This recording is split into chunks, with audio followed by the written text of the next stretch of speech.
Carta de Paulo aos Colossenses, capítulo 3, versículos 12 a 17. Farei esta leitura na tradução contemporânea. A mensagem você pode acompanhar na tradução que você tiver em mãos. Colossenses, capítulo 3, versículos 12 a 17.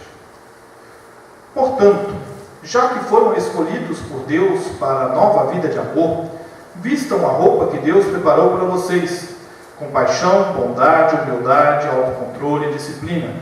Sejam moderados, satisfeitos com o segundo lugar, rápidos em perdoar uma ofensa. Perdoem tão rápida e completamente quanto o Senhor os perdoou. E, a despeito do que mais vestirem, revistam-se de amor. O amor é a roupa básica de vocês para todas as ocasiões, e sejam sempre vestidos com ela. Que a paz de Cristo guarde vocês em sintonia uns com os outros. Nada de sair por aí fazendo o que quer. Cultivem a gratidão.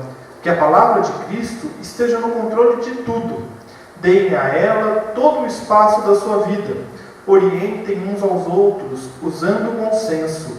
E cantem de coração para Deus. Que tudo na vida de vocês, palavras, ações e tudo mais, seja feito no nome do Senhor Jesus, com ação de graças a Deus Pai, a cada passo do caminho. Somos eleitos. Você já ouviu essa expressão, com certeza. Cristãos como nós, de tradição reformada, tendem a usá-la para explicar a doutrina da salvação e como e por que pertencem a uma igreja. O texto que lemos fala sobre ser eleito. Na tradução contemporânea, a mensagem que foi lida diz: portanto, já que foram escolhidos por Deus para a nova vida de amor, foram escolhidos. Na nova tradução, na linguagem de hoje, diz: vocês são o povo de Deus, Ele os amou e o escolheu para serem dele. João Ferreira de Almeida, revista atualizada, traduz: revestivos, pois, como eleitos de Deus. A eleição é tema recorrente nas cartas de Paulo. A eleição não é tratada como um tema para justificar exclusivismos, mas para apontar a direção de como os cristãos devem viver. Diante do fato de sermos eleitos, e como então a gente pode compreender que cristãos fazem e dizem coisas que não convêm ou que não deveriam dizer pelo fato de serem cristãos? Quando a velha vida se manifesta, o velho homem se manifesta, como que eu entendo o cristão? Como que eu entendo a eleição? É sobre isso que nós vamos falar hoje. Vamos então nos aproximar do texto, lançando um olhar diferente sobre a história que lemos. Sentado num canto de uma sala, com um olhar fixo na parede, está Epáfras. Ele saíra de Colossos para se encontrar com Timóteo e Paulo, que estava em prisão domiciliar. Timóteo entra na sala e se assenta próximo a Epáfras. Paulo chega e também em silêncio se coloca ao lado dele. Eles se entreolham e parece um concordar silencioso sobre tudo aquilo que Epáfras havia contado instantes antes. A influência dos judeus, que havia se instalado na região por conta de um decreto de César, sobre as nascentes comunidades cristãs da região, estava levando o povo da igreja de Colossos a aderir a filosofias e a práticas que já haviam sido combatidas por Paulo, por Timóteo e pelo próprio Epáfras. A sensação de ainda isso, de novo esse assunto, era comum. Não bastasse a influência judaica, havia ainda algumas práticas que estavam arraigadas na cultura do povo e que, embora combatidas, ainda se manifestavam. Epáfras, olhando para Timóteo, quebra o silêncio e diz: é como se dessemos a eles uma roupa nova, feita sob medida, e eles insistem em usar a velha roupa apertada e rasgada. Colossos era uma cidade na região do Lico, na Frígia, localizada a 200 quilômetros de Éfeso. Pertencia à província romana da Ásia, aquela região onde hoje se encontra a Turquia. Ali era a província da Ásia, para Roma. A igreja não foi uma igreja plantada por Paulo, mas sim por Epáfras. Em determinado momento de seu ministério à frente daquela igreja, Epáfras se vê compelido a ir se encontrar com Paulo, que se encontrava preso, para se aconselhar com ele, pedir ajuda quanto ao que fazer em relação a influências do judaísmo e das filosofias da região. Devoção extrema, culto a anjos, festas religiosas, proibições religiosas intensas, eram apenas algumas das mazelas que eles sofriam. E tudo isso fazia Epáfras enxergar a velha vida se manifestando no povo. Era como se toda a pregação, tudo o que fora dito até então, não surtisse efeito. A religiosidade estava encravada na maioria do povo, e a mensagem precisava ser anunciada e reafirmada, pois eles foram eleitos para viver o amor. Essa era a certeza que movia a ação pastoral de Epáfras. Eleitos para viver o amor. Eles poderiam abrir mão das amarras religiosas, das prisões filosóficas e viver o amor de Deus em toda a sua dimensão. Mas muitos olhavam para o amor do Pai e penduravam em seus ensinos comportamentos e atitudes que nada se pareciam com a vontade de Deus. Epáfras sabia disso e por isso ele sofria. A velha vida se manifestava na congregação de Colossos. Ele via o povo se prendendo ao invés de desfrutar a liberdade em Cristo Jesus. Mas, tal qual a igreja de Colossos, nós também enfrentamos a velha vida. A velha vida também em nós se manifesta. Ronaldo era membro de uma igreja. Desses membros, sempre presente às atividades, exemplar, não tinha o que dizer dele. No entanto, sua vida fora da igreja, ele tinha um comportamento diferente. Com o tempo, tal comportamento começou a ser notado pelos membros da igreja, que comentavam pelos cantos o que ele falava e fazia, quando não estava com o pessoal da igreja.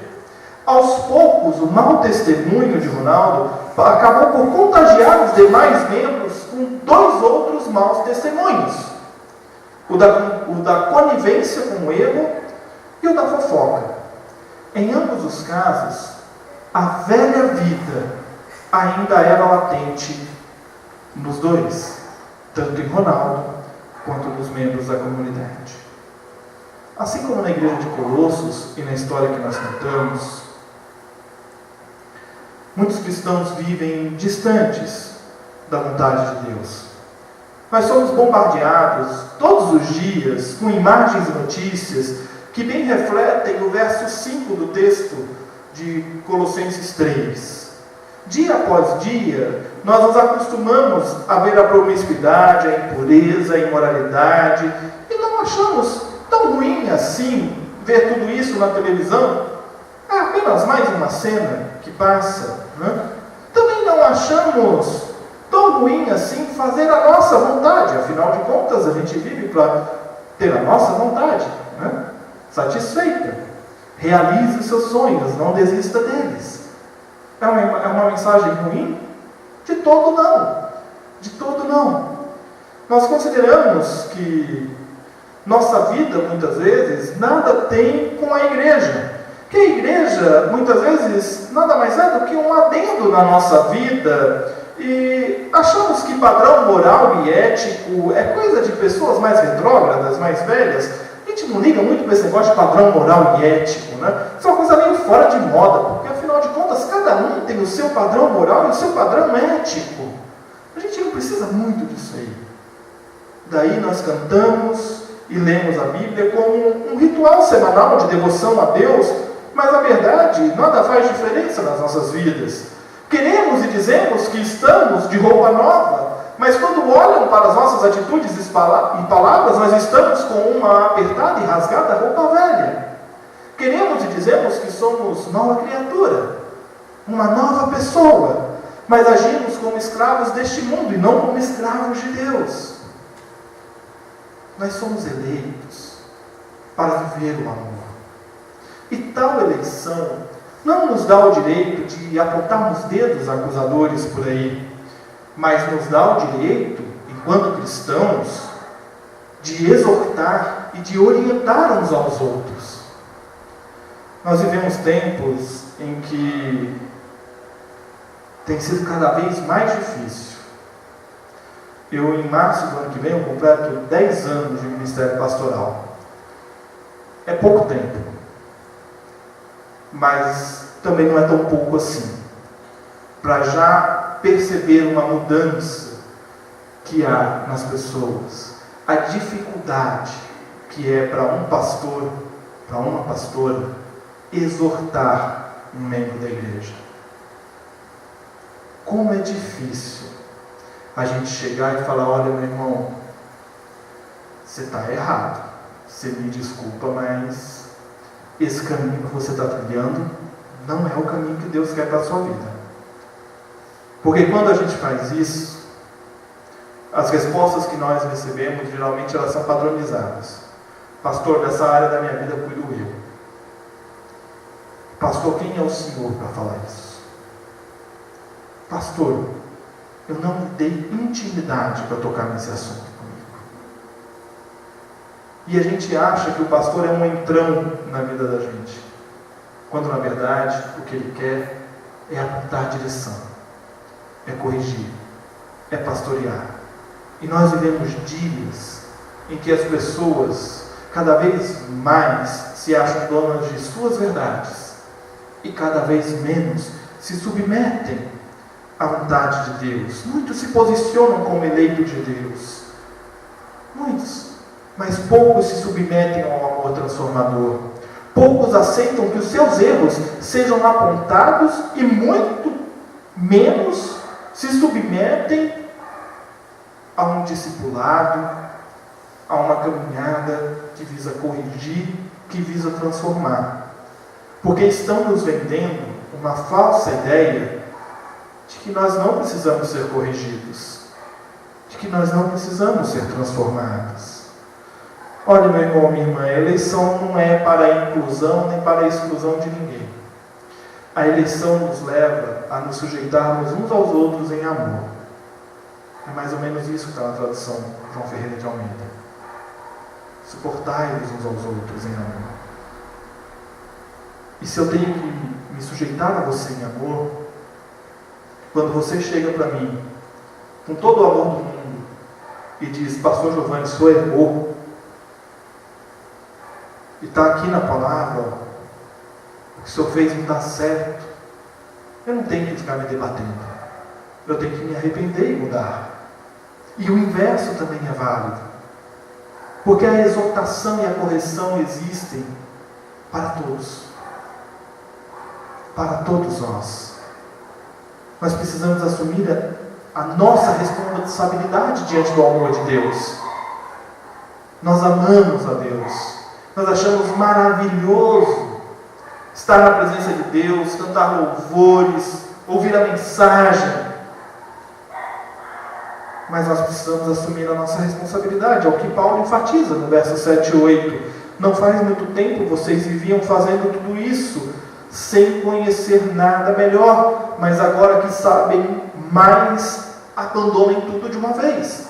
Paulo está aqui dizendo de uma série de comportamentos que são comportamentos ruins, são comportamentos danosos: promiscuidade sexual, impureza, imoralidade, fazer o que bem entender.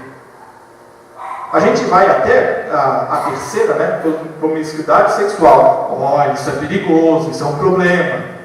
Impureza, não, isso é um problema. Imoralidade, não, isso é um problema. Fazer o que bem entender. Opa, não, pastor, mas peraí, isso não é dar um problemão assim, né? Esse problema aí é menos problema que os demais, né, pastor? Está numa escala, né? Não, está na mesma. E Paulo e Timóteo, ao escrever para Epáfras, está dizendo exatamente isso. É preciso abandonar essas práticas do passado. É preciso abandonar a promiscuidade, a impureza, a imoralidade, o egoísmo, o mau comportamento, a raiva, a ira, a avareza, a grosseria, as conversas que só servem para falar mal pelas costas e nada acrescentam ao reino de Deus. É preciso abandonar tudo isso. Tais práticas devem ser abandonadas por nós para que vistamos a nova roupa, para que vivamos a nova vida com Cristo Jesus. Não se trata de ser rígido, moral e eticamente com os outros. Se trata de ser moral e eticamente alinhado com a vontade de Deus. E aos olhos da sociedade, esse texto que você tem nas mãos é radical demais. É retrógrado demais. É conservador demais. E parece que ser conservador demais é um problema. Mas ele não tem nada de retrógrado e conservador diante do nosso Deus. Porque são palavras de vida. São palavras de vida. Nós temos um parâmetro. Os eleitos de Deus sabem qual é o parâmetro. O parâmetro é o amor. E é exatamente este amor que dá aos Colossenses a certeza de que eleitos tinham uma nova vida. Voltemos então para aquela sala onde Epáfras e Timóteo e Paulo conversavam. É como se dessemos a eles uma roupa nova, feita sob medida, e eles insistissem em usar a velha roupa apertada e rasgada, diz Epáfras, quebrando um longo silêncio ao lado de Timóteo e Paulo. Timóteo concorda, sentindo com a cabeça. Paulo olha para Epáfras e concorda com ele e diz: precisamos dizer a eles que já são escolhidos por Deus para uma nova vida de amor. Deus tem uma roupa nova para eles e essa roupa deve ser vestida. Epáfras concorda e Paulo continua: fazem o que querem, isso é ingratidão. Tudo deve ser feito segundo a vontade de Deus e com gratidão e com amor. Novamente o silêncio toma conta da sala. Já é noite. Juntos cantam um hino de louvor a Deus e se retiram para dormir, com a certeza de que foram eleitos para viver o amor de Deus.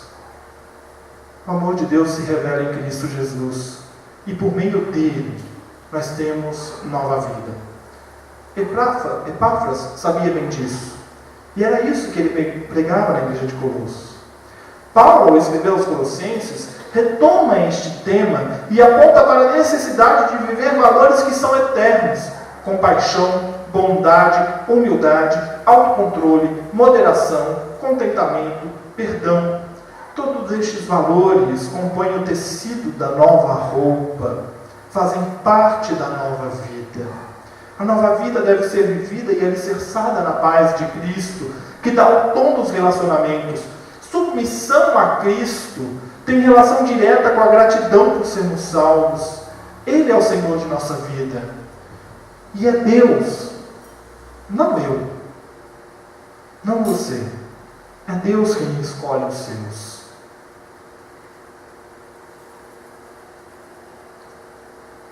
E ao escolher, Ele não faz para sermos superiores, ou para sairmos por aí contando vantagens. Ele não faz para agirmos impulsivamente, ou para vivermos irritados com as coisas do mundo, para sermos grosseiros com aqueles que pensam diferente de nós, ou agir de maneira inconveniente. Os colossenses estavam se prendendo a práticas religiosas vazias, quando deveriam se prender a Cristo. Deus convida os colossenses ao arrependimento. É Deus, em sua graça, que em Cristo Jesus os chama para deixar de lado uma vida de prisões e serem libertos pela graça de Deus, que restaura, dá paz e pela palavra nos orienta. Deus nos chama para viver em amor e nós somos eleitos para viver em amor. Paulo, ao escrever aos Colossenses, mostra a importância do que é estar submisso a Cristo. 3 vezes ele diz que a paz de Cristo guarde vocês em sintonia uns com os outros. Que a palavra de Cristo esteja no controle de tudo. E por fim, que tudo na vida de vocês, palavras, ações e tudo mais, seja feito no nome do Senhor Jesus Cristo. É Cristo Cristo quem direciona e estabelece o padrão dos relacionamentos. É Cristo que, por meio do Evangelho, nos controla, dizendo o que devemos ou não fazer. É Cristo que reina na nova vida. E é por isso que o nascido de novo faz tudo em nome de Jesus. Paulo reconhece a razão de sua vida e aponta para os colossenses a necessidade de transformação. Eleitos não vivem ao seu bel prazer. Eleitos vivem em amor. No caso, o amor de Deus. Os colossenses eleitos tinham nova vida. Também nós, eleitos, temos nova vida. José estava sentado no portão de casa quando um homem, visivelmente alcoolizado, se aproxima e pede um trocado.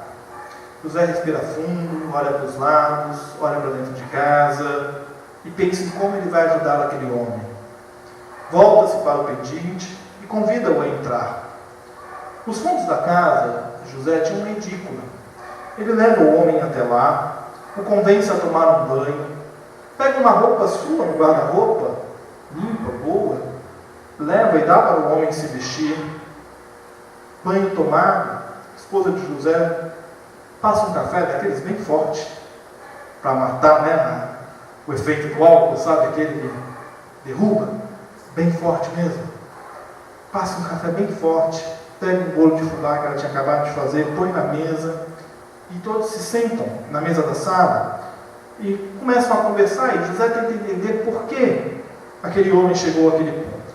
Afinal de tudo, o homem agradece tudo que recebera, sai pela porta da frente e some na rua. Compaixão, bondade, humildade, autocontrole, disciplina, moderação, contentamento, perdão. Palavras e valores que estão sempre ao nosso entorno. Parece que volta e meia a gente se depara com esses valores por aí. Estão presentes no Evangelho. Volta e meia chega uma mensagem para a gente com esses valores. A graça de Deus é tamanha que em Cristo Jesus nós temos a oportunidade de aprender a viver estes valores. Não se trata de uma transformação moral. O maior problema dos cristãos é achar que a conversão é uma conversão moral. Não é uma conversão moral. É uma conversão total de nossas vidas. Deus não transforma a nossa moralidade. Deus transforma tudo. Absolutamente tudo. Dizem que transforma até o nosso jeito de respirar, segundo alguns. Alguns são mais afoitos, passam a ser mais tranquilos. Uns que são tranquilos demais, passam a ser mais agitados, né? Muda até o nosso jeito de ser. Porque é uma transformação total. A graça nos leva a enterrar a velha vida e a buscar a nova vida como padrão para nós. Uma vida entregue e submissa à vontade de Deus. Eleitos, temos uma nova vida. Nela, Cristo Jesus nos capacita a viver segundo a sua vontade. Cristo Jesus nos capacita a sermos compassivos, mesmo quando a sociedade nos pede que sejamos impiedosos com os nossos competidores, com o nosso concorrente, com aquele que nos persegue. Cristo Jesus nos capacita a sermos bondosos, mesmo quando a sociedade nos impõe a maldade como padrão. E a gente muitas vezes não enxerga a maldade. Não, mas eu estou querendo resolver a minha situação, mas o outro está sendo prejudicado. Por que a sua situação tem que ser resolvida? E o outro? E amar ao próximo como a si mesmo? Que situação é essa que está sendo resolvida? Cristo Jesus nos capacita a sermos humildes, mesmo quando somos levados a contarmos vantagem em tudo. E aqui fica um alerta. Como falta humildade para o povo de Deus hoje. Humildade para olhar ao redor e ver aqueles que estão enfrentando problemas, estão enfrentando situações difíceis e que carecem do braço da igreja para se recuperarem. E nós não temos sido humildes o suficiente para alcançá-los. Cristo Jesus nos capacita a nos controlarmos, mesmo diante das situações mais desesperadoras. Ele nos dá paz para enfrentarmos. Cristo Jesus nos capacita a sermos disciplinados, mesmo quando a sociedade nos cerca de atrativos e distrativos que existem por aí. Ele nos ensina a buscar todos os dias a sua santa vontade. Cristo Jesus nos capacita a sermos moderados, mesmo quando as circunstâncias muitas vezes nos pedem atitudes extremas. Cristo Jesus nos capacita a sermos satisfeitos, mesmo quando tudo nos parece fora do eixo. Não tem mais dinheiro na conta, os recursos estão se esgotando, mas Cristo nos capacita a enfrentarmos essas situações. Cristo nos capacita a perdoar, mesmo que seja pessoal e até socialmente impossível perdoar, mas Ele nos capacita a isso. Só que para que Ele possa nos capacitar a tudo isso, eu preciso me submeter. E submissão não é uma palavra que está muito na moda no meio cristão, mas eu preciso me submeter à vontade de Cristo, para ser por Ele capacitado. Todos estes valores e princípios, nós temos o privilégio de vivê-los hoje, já.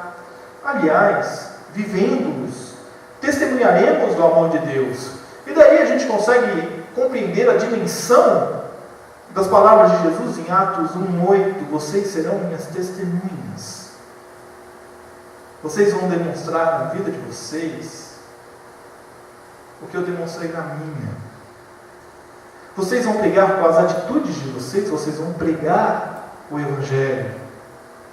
Eleitos, temos uma nova vida, e essa nova vida que nos leva a testemunhar do amor de Deus incondicional por nós. Tal amor se manifesta em sua compaixão, bondade, paciência para conosco, ao nos enviar o seu Filho, por amor de mim e de você.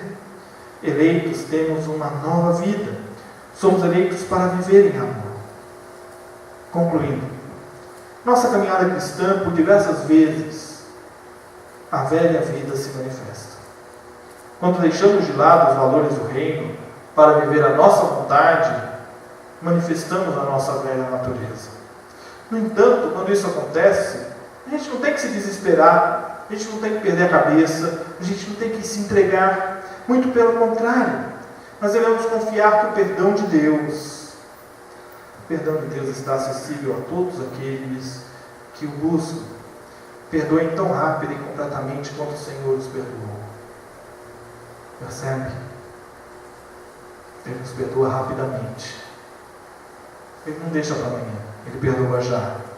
E Ele estende a sua mão já. Se nós queremos viver a sua vontade, é só nos achegarmos a Ele.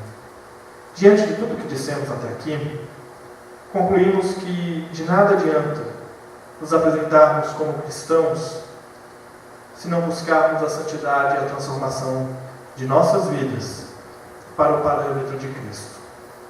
Nós somos eleitos para viver em amor, porque Deus é amor. Você tem amado a ponto de se submeter a Cristo com o firme propósito de viver a nova vida que nele temos? Os valores e princípios do reino não são meros recursos didáticos. Tudo isso que Paulo fala aqui na carta que ele escreve à igreja de Colossos, ele não está usando de retórica literária. Ele não está usando um recurso didático, fazer listas para você ir indicando o que você cumpre e o que você não cumpre. Ele está dizendo, olha, está aqui, ó. É isso aqui que vocês devem se preocupar. Não é essas coisas que vocês estão preocupados aí. Isso que vocês estão preocupados não é vida com Cristo. Agora, isso aqui não. Isso aqui é vida com Cristo. Isso aqui é vida comigo. Isso aqui é caminhar com Cristo. É isso que Deus está nos dizendo. Olhe para Cristo. Os valores e princípios do reino não são meros recursos didáticos e literários. São verdades.